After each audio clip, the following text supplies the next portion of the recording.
Bonjour tout le monde! Je suis en train de regarder une photo de famille parce que la capsule d'aujourd'hui, c'est la capsule Polaroid. J'espère que vous savez c'est quoi. Vous souvenez-vous des petites machines instantanées? En tout cas, moi, quand j'étais petite, là, puis ils prenaient une photo puis ça sortait automatiquement. Je me suis inspirée de ça pour monter un exercice qui peut nous être très utile en étant janvier. Ça fait la dernière capsule, on a parlé de l'importance de faire des choix, pas de décision, pas d'évolution, des opportunités, de plus constater qu'essayer de deviner. Mais il y a un bel exercice pour un petit peu s'orienter dans tout ça que j'ai monté et c'est vraiment drôle. Ça s'appelle le Polaroid. Ça veut dire que vous prenez différentes sphères de votre vie, relation amoureuse, relation familiale, le travail, votre santé physique, votre sommeil, vous pouvez mettre tout ce que vous voulez, votre char, n'importe quoi. Et vous donnez une note sur 10 à cette sphère-là. Ça veut dire qu'au travail, si je donne 7 sur 10, ça veut dire qu'à 10 sur 10, c'est le bonheur total.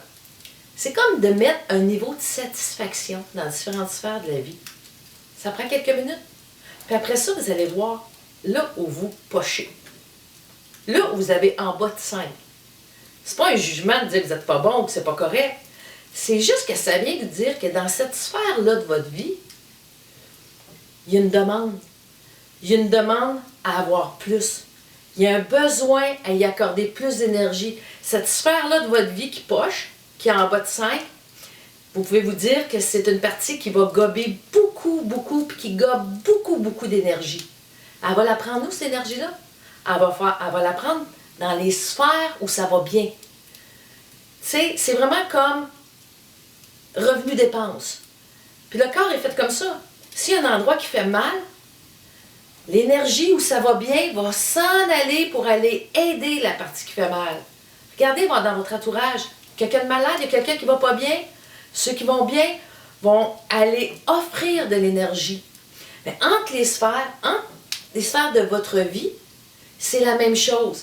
Fait que si vous voulez un petit peu orienter vos intentions 2020, vos opportunités, allez voir les parties de votre vie qui têtent plus d'énergie.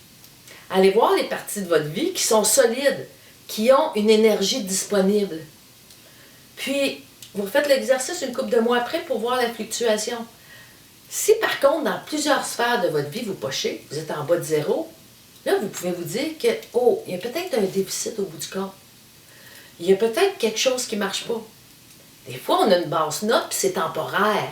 C'est juste un passage de vie. Mais des fois, c'est-tu un état permanent? Faire cet exercice-là, c'est un regard dans le miroir. C'est un regard qui n'est pas dans le but de juger, mais d'accueillir son humanité, puis de voir là où il y a besoin, pour mieux choisir, pour mieux se mettre le vent dans le dos, puis constater les opportunités. C'est vraiment un instant, quand on le décrit comme ça, qui peut paraître anecdotique, mais non, faites l'exercice. Puis s'il y a une sphère de votre vie qui est vraiment basse, vous pouvez faire un Polaroid juste sur cette partie-là. Mettons, une relation amoureuse.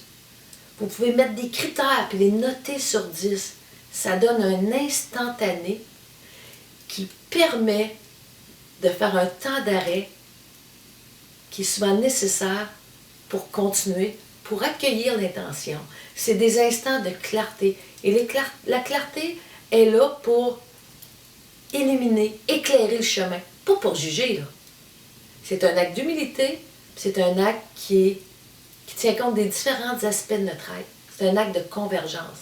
C'est ça que j'avais envie de vous partager aujourd'hui.